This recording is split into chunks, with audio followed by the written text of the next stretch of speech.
Himself is A god, ಅವನೇ ದೇವರು. ಅದಕ್ಕಾಗಿ ಹಿಂಗೆ ಸರಳವಾಗಿ ಮನುಷ್ಯನನ್ನು ಮನಸ್ಸನ್ನು ಪರಿವರ್ತನೆ ಮಾಡುವಂಥ ಅದ್ಭುತವಾದಂಥ ಯೋಗವನ್ನು ಬಸವಣ್ಣವ್ರು ಕೊಟ್ಟಾರ. ಅದಕ್ಕಾಗಿ ಅದನ್ನು ನಿತ್ಯದಲ್ಲಿ ಮಾಡಬೇಕು. ಮತ್ತು ಕಂಪಲ್ಸರಿಯಾಗಿ ಒಂದು ಮಾತು ಹೇಳ್ತೀನಿ, ಅದು ನಮ್ಮ ಡಾಕ್ಟರ್ ಸಾಹೇಬ್ರು ಹೇಳಿದ್ದಾರೆ.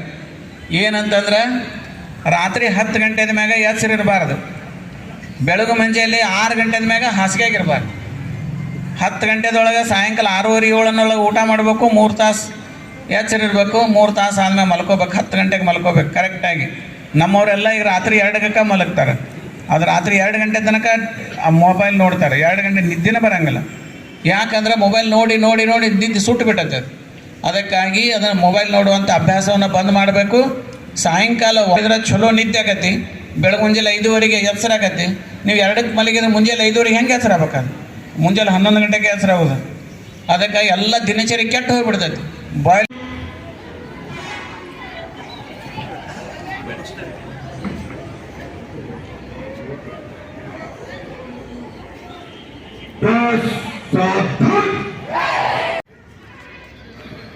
ಯೋಗ ಸಂಕಲ್ಪ ಕಾರ್ಯಕ್ರಮ. ಈ ಕಾರ್ಯಕ್ರಮವನ್ನು ಪೂಜ್ಯರು ನೆರವೇರಿಸಬೇಕಂತ ತಿಳ್ಕೊಂಡು ನಾನು ವಿನಂತಿ ಮಾಡ್ಕೊಳ್ತಿದ್ದೇನೆ.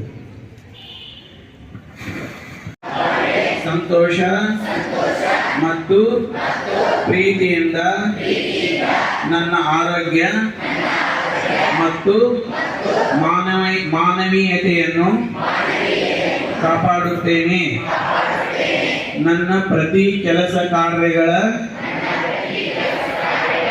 ಮೂಲಕ ಪ್ರೀತಿ ಶಾಂತಿಯ ವಾತಾವರಣವನ್ನು ನಿರ್ಮಿಸಿ ವಿಶ್ವ ಶಾಂತಿ ನಿರ್ಮಾಣಕ್ಕೆ ಪ್ರಯತ್ನಿಸುತ್ತಾ ವಿಶ್ವ ಸೌಹಾರ್ದತೆ ಶಾಂತಿ ಸಹಬಾಳ್ವೆಗೆ ಸದಾ ಒಗ್ಗಟ್ಟಿನಿಂದ ದುಡಿಯುತ್ತೇನೆ ಮತ್ತು ಪ್ರಾರ್ಥಿಸುತ್ತೇನೆ ಎಂದು ಸಂಕಲ್ಪ ಮಾಡುತ್ತೇನೆ. ಶರಣು ಶರಣಾರ್ಥಿ.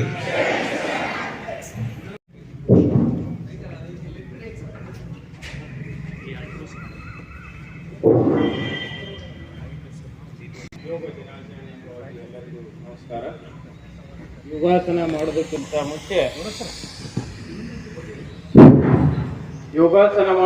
ಮುಂಚೆ ನಾವೇನು ಮಾಡ್ಬೇಕಪ್ಪ ಅಂದ್ರೆ, ಮೊದಲನೇದಾಗಿ ಖಾಲಿ ಹೊಟ್ಟೆಲಿ ಬರ್ಬೇಕು. 1 ಗ್ಲಾಸ್ ನೀರು, ಬಿಸಿನೀರು ಮತ್ತು ತಣ್ಣೀರು. ಯಾವುದು ಯೋಗಾಸನ ಮಾಡೋಕ್ಕಿಂತ ಮೊದಲು ಏನು ಮಾಡ್ಬೇಕಪ್ಪ ಅಂದ್ರೆ, ನಿಮ್ಮ ಶರೀರ ವಾರ್ಮ್ ಅಪ್ ಆಗಿರ್ಬೇಕು. ಸುಮ್ಮನೆ ನಾವು ಈಗ ಅಲ್ಲಿ ಮನೇಲಿಂತ್ರ ಬಂದ್ವಿ, ಇಲ್ಲಿ ಆಸನ ಕುಂತು ಸ್ಟಾರ್ಟ್ ಮಾಡಿದ್ರೆ ನಿಮ್ಮ ನರನಾಡಿಗಳ ಕೆಲಸ ಮಾಡಂಗಿಲ್ಲ. ಅದಕ್ಕೋಸ್ಕರ ಏನು ಮಾಡ್ಬೇಕಪ್ಪ ಅಂದ್ರೆ, ನಾವು ನಮ್ಮ ಶರೀರ ವಾರ್ಮ್ ಅಪ್ ಮಾಡ್ಕೋಬೇಕು. ಯೋಗಾಸನಕ್ಕೆ ಉಂಗುರು ಬೆರಳು ಮತ್ತು ಹೆಬ್ಬೆರಳು ಏನು ಮಾಡ್ಬೇಕು, ಹೋಲ್ಡ್ ಮಾಡ್ಬೇಕು. 3 ಬೆರಳು ಆಕಾಶ ತರ ನೋಡ್ಬೇಕು. ನಿಧಾನವಾಗಿ ಏನು ಮಾಡ್ಬೇಕು, ನೋಡುವ ದೃಷ್ಟಿ ಸೀದಾ ಇರಲಿ. ನಿಮ್ಮ ಮನ್ಯಾಗ ಟ್ಯಾಂಪೇಜ್ 12 ಲೈನ್ ಎಲ್ಲಿ ಇರ್ತ ಅದು ನೇರವಾಗಿ ಒಳ್ಳೆ ನೀವು ರಿಪೀಟ್ ಮಾಡ್ಬೇಕು. ಜೋರಾಗಿ ಕಣ್ಣನ್ನು ಮುಚ್ಚಬೇಕು, ನಿಧಾನವಾಗಿ ಉಸಿರನ್ನು ಒಳಗೆ ತಗೋಬೇಕು.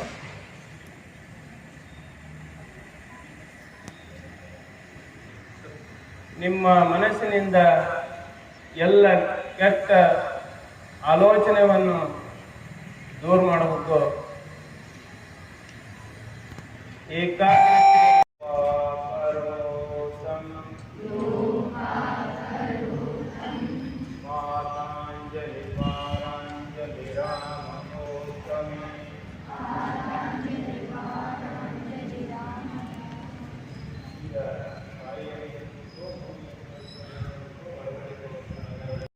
ಮೂಲಕ ಮಾನ್ಯ ಶಾಸಕರನ್ನ ಸ್ವಾಗತಿಸಬೇಕಂತ ವಿನಂತಿಸಿಕೊಂಡಿದ್ದಾರೆ.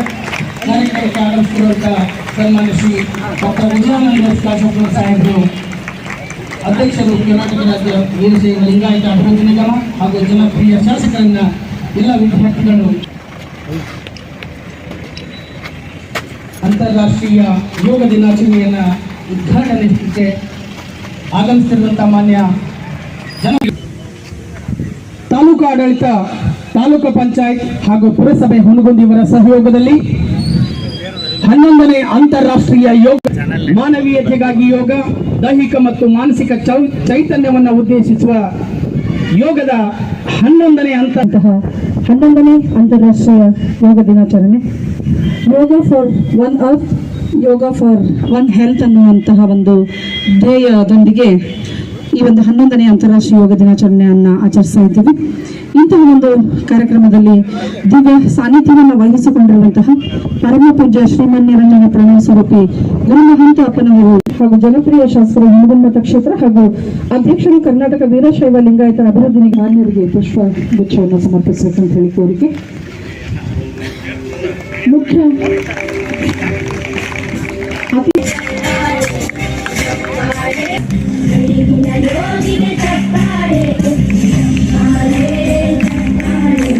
ಐದು ಗ್ಯಾರಂಟಿ ಯೋಜನೆಗಳ ಸಮಿತಿ ಹುನಗುಂದಿಯವರನ್ನು ಕೂಡ ಸಂಘ ತಾಲೂಕು ಘಟಕ ಹುನಗುಂದಿಯವರನ್ನು ಕೂಡ ಸ್ವಾಗತಿಸ್ತೇನೆ. ಕರುಗಳು ಯೋಗವನ್ನ ಮಾಡಿಸಲಿಕ್ಕೆ ಬಂದಿರುವಂತಹ ಶ್ರೀ ಮಹಾಂತೇಶ್ ಗೌಡ ಯೋಗ ಗುರುಗಳು ITBP ಕಮಾಂಡೋ ನವದೆಹಲಿಯವರನ್ನು ಕೂಡ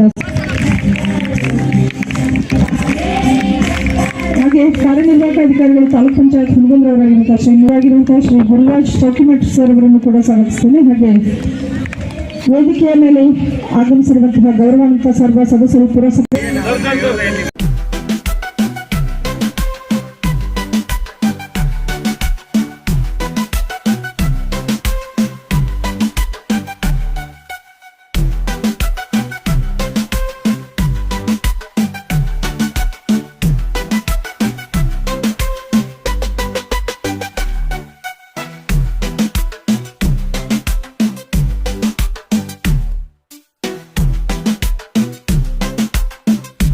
ನಾನು ಮತ್ತು ಮೊದಲು ತಮಗೆಲ್ಲರಿಗೂ ನಾನು ಕೋರಕ್ಕೆ ಇಚ್ಛೆ ಪಡ್ತೇನೆ.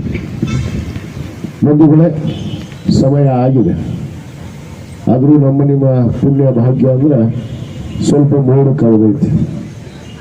ಯಾಕಂದ್ರೆ ಸಮಯಕ್ಕೆ ಭಾಳ ಆಗೈತಿ, ಮೋಡ ಕಳೆದೈತಿ. ಬಹುತೇಕ ಅದರಿಂದ ನೀವೆಲ್ಲ ಸ್ವಲ್ಪ ಶಾಂತಿ ನಿಮಗೆ ಕೂತಿದ್ದೀವಿ ಅಂದ್ಕೊಂಡು ಭಾವಿಸ್ತಾ ಇದ್ದೀನಿ ನಾನು. ಇವತ್ತು 11ನೇ ಈ ಅಂತಾರಾಷ್ಟ್ರೀಯ ಯೋಗ ದಿನಾಚರಣೆ.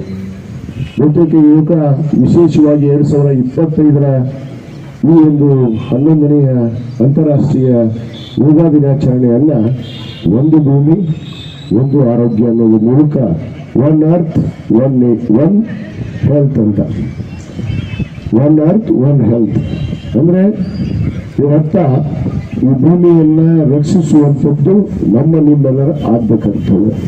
ಅದ್ರ ಜೊತೆಗೆ ನಮ್ಮ ಆರೋಗ್ಯವನ್ನ ಕಾಪಾಡಿಕೊಳ್ಳುವಂಥದ್ದು ಅದು ಕೂಡ ನಮ್ಮೆಲ್ಲರ ನಮ್ಮ ಕರ್ತವ್ಯ ಅಂತ ನಾನು ಹೇಳಕ್ಕೆ ಇಚ್ಛೆ ಪಡ್ತೇನೆ. ಆ ಒಂದು ನಿಟ್ಟಿನಲ್ಲಿ ಇವತ್ತು ಕೇವಲ ಒಂದು ದಿವಸಗಳ ಕಾಲ ಯೋಗ ದಿನಾಚರಣೆ ಆಯ್ತ ತಕ್ಷಣ ಬಹುತೇಕ ಎಲ್ಲ ಶಾಲೆ ಕಾಲೇಜುಗಳು ಮಕ್ಕಳು ತಾವೆಲ್ಲ ಇಲ್ಲಿ ಉಪಸ್ಥಿತಿ ಇದ್ದೀರಿ. ಬಹುತೇಕ ಯೋಗದಿಂದ ಇದು ಇವತ್ತು ಕೇವಲ 11 ವರ್ಷಗಳ ಹಿಂದೆ ಪ್ರಾರಂಭವಾದಂಥದ್ದಲ್ಲ. ಪ್ರಾಚೀನ ಕಾಲದಿಂದ ಋಷಿ ಮುನಿಗಳು, ಅನೇಕ ನಮ್ಮ ದಿಗ್ಗಜರು, ದಾರ್ಶನಿಕರು ಯೋಗದಿಂದಲೇ ಇವತ್ತು ಆರೋಗ್ಯವನ್ನ ಕಾಪಾಡಿಕೊಂಡು ಬಂತದ್ದು ನಿಮಗೆಲ್ಲ ಇತಿಹಾಸ ಪುಟಗಳನ್ನು ನಾವು ತೆಗೆದು ನೋಡಿದಾಗ ಗೊತ್ತಾಗುತ್ತೆ.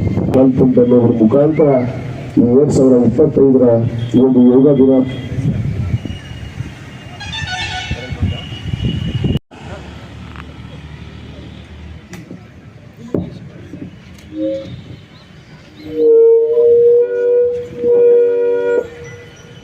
ನಾನು ಶಾಂತಿ, ಸಹಬಾಳ್ವೆ, ಸಂತೋಷ ಮತ್ತು ಪ್ರೀತಿಯಿಂದ ನನ್ನ ಆರೋಗ್ಯ ಮತ್ತು ಮಾನವತೆಯನ್ನು ಕಾಪಾಡುತ್ತೇನೆ.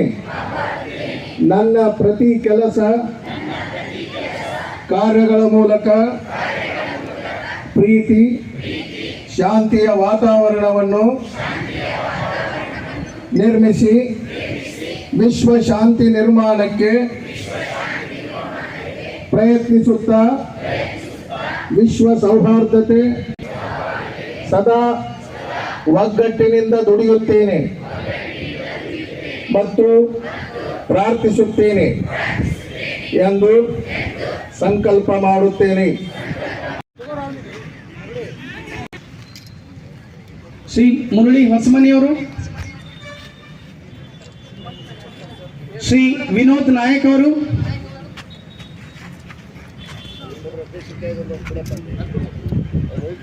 ಮಾನ್ಯ ಅಧ್ಯಕ್ಷರು ಪುರಸಭೆಯವರು ಶ್ರೀ ವಿನೋದ್ ನಾಯಕ್, ಶ್ರೀ ನಾಗರಾಜಜಿ, ಶ್ರೀ ಅಶೋಕ್ ಇನಚ್ಕಲ್, ಶ್ರೀ ಮಂಜುನಾಥ್ ಪಲದಿನಿ, ಶ್ರೀ ಬಿ ಎ ಜಮಾದಾರ್, ಶ್ರೀ ಸುನೀಲ್ ಗೌಡರ್ ಅವರಿಗೆ, ಶ್ರೀ ಬಿ ಎ ಜಮಾದಾರ್ ಅವರಿಗೆ, ಶ್ರೀ ಮಂಜುನಾಥ್ ಪಲ್ದಿನಿ ಅವರಿಗೆ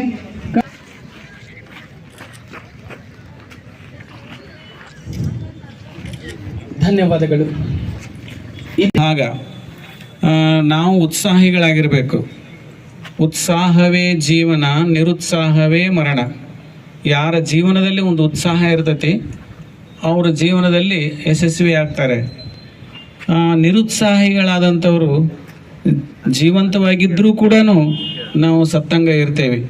ಅದಕ್ಕಾಗಿ ಮನುಷ್ಯನಲ್ಲಿ ಉತ್ಸಾಹ ಅನ್ನೋದು ಭಾಳ ಮುಖ್ಯ. ಅದಕ್ಕೆ ಆ ಉತ್ಸಾಹ ನಮಗೆ ಬರಬೇಕಾಗಿತ್ತಂದ್ರೆ ನಮ್ಮ ಶರೀರ ಹಗರಾಗಿರಬೇಕು ಮತ್ತು ನಮ್ಮ ಮನಸ್ಸು ಹಗರಾಗಿರಬೇಕು. ಯಾವ ವ್ಯಕ್ತಿಯ ಮನಸ್ಸು ಮತ್ತು ಶರೀರ ಹಗರವಾಗಿರ್ತೈತಿ ಅವನಲ್ಲಿ ಉತ್ಸಾಹ ಬರ್ತೈತಿ. ಜಡ ಇತ್ತಂದ್ರೆ ಅದು ಉತ್ಸಾಹ ಬರಂಗಿಲ್ಲ. ಅದಕ್ಕಾಗಿ ಜಡ ಅಂತಂದ್ರೆ ಏನು, ಕುಂತ್ರೆ ಹೇಳೋಕ್ಕಾಗಂಗಿಲ್ಲ, ಎದ್ರು ಕುಂಡ್ರಕ್ಕಾಗಂಗಿಲ್ಲ. ಜಡತ್ವ ಹೇಳಕ್ಕೂ ಒಂಥರ ಆಲಸ್ಯನ ಬರ್ತೈತಿ, ಕುಂಡ್ರಾಕೂ ಒಂಥರ ಆಲಸ್ಯನ ಬರ್ತೈತಿ. ಅದಕ್ಕೆ ಇದು ಜಡತ್ವ ಅಂತ ಕರೀತಾರೆ. ಅದಕ್ಕೆ ಈ ಜಡತ್ವ ಇತ್ತಂತಂದ್ರೆ ನಮ್ಮಲ್ಲಿ ಉತ್ಸಾಹ ಬಹಳ ಕಡಿಮೆ ಆಗತ್ತೆ. ಅದಕ್ಕಾಗಿ ಜಡತ್ವ ಹೋಗ್ಬೇಕು ಅಂತಂದರೆ ನಾವು ನಿತ್ಯದಲ್ಲಿ ವ್ಯಾಯಾಮ ಮಾಡಬೇಕು, ಯೋಗ ಮಾಡಬೇಕು, ವಾಕಿಂಗ್ ಮಾಡಬೇಕು, ರನ್ನಿಂಗ್ ಮಾಡಬೇಕು. ಇದನ್ನು ಕಂಪಲ್ಸರಿಯಾಗಿ 1 ತಾಸು ಮಾಡಬೇಕು. ಹಿಂಗೆ ಮಾಡಿದರೆ ನಮ್ಮ ಜಡತ್ವ ಹೋಗ್ತದೆ.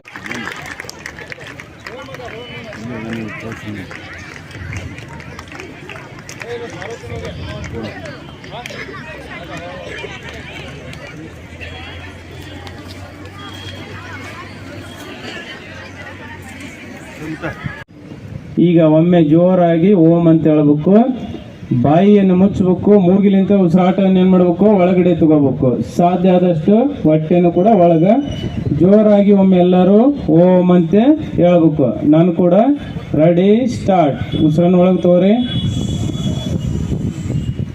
ಜೋರಾಗಿ ಓಂ ಅಂತ ಹೇಳ್ಬೇಕು. ಓ